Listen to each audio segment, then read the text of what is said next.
Hi, it's Michael Henrichsen, CEO of Goldshore Resources, and I'm here to give you an update on our winter drill program, which we've recently completed, 20,000 meter drill program with the last of our results, and then an overview of what's been accomplished within that winter drill program. So as you can see here on the headline, we've just intersected 53 meters at 2.03 grams per ton in the main zone.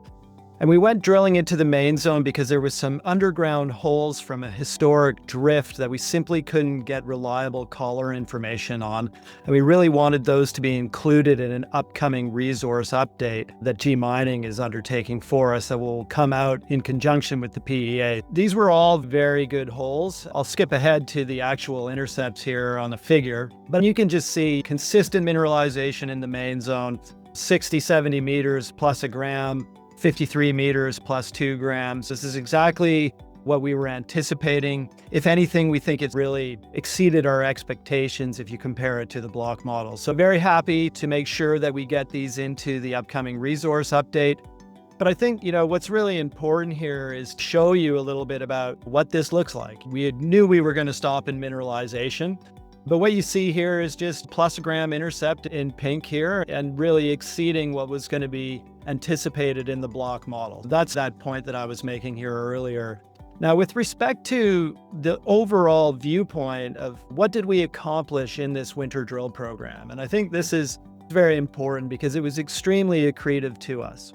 If you come down here to the southwest area, we really took a step underneath the conceptual open pit, 150 meters underneath it, got some very good results, 20.5 meters at 2.6 grams, and said to ourselves, okay, if we've put 5,000 meters underneath the pit, we should be able to bring that into a resource update, and it went very well for us, so pleased with that. At the same time, we stepped in between the two conceptual open pits at the southwest and the main zone in an area called Golden Gate, and it was simply because it had never been drilled. So we stepped onto the ice this winter, which was a small shallow lake called Snodgrass Lake that we got on, and we got some good intercepts in there. You can see 20 to 25 meters, just sub a gram. Obviously, that's important to us because it's obviously going to come into the resource statement as well. Pits are ultimately going to join, and we're quite happy with the way that's gone. We've gone through the main zone. Again, that was just a small number of holes, 6 holes, to ensure that we could get those underground drill holes or the results from the underground drill holes into a resource update. But as you step to the east, I think this is really where we see a lot of upside. Not only at the QES and QES upzone were we able to bring shears that were hit at 150 meters depth up to surface, which will effectively convert waste into mineralized material, so ounces coming into the till by doing so. But we also wanted to test for some high-grade continuity within the QES zone, and that's where we drilled the best hole of the entire program. And I think, honestly, it's the best hole into the Moss deposit to date, which was 124 meters at 1.65 grams, with an internal interval of 47 meters at 3 grams. Now, that was really important to us because it started to give us an idea of what the orientation of high grade is within the deposit, and it appears to be plunging quite shallowly 5 to 10 degrees towards the southwest. Now, that's obviously important to us as we go into moving into an infill drill program. Can we get high-grade continuity?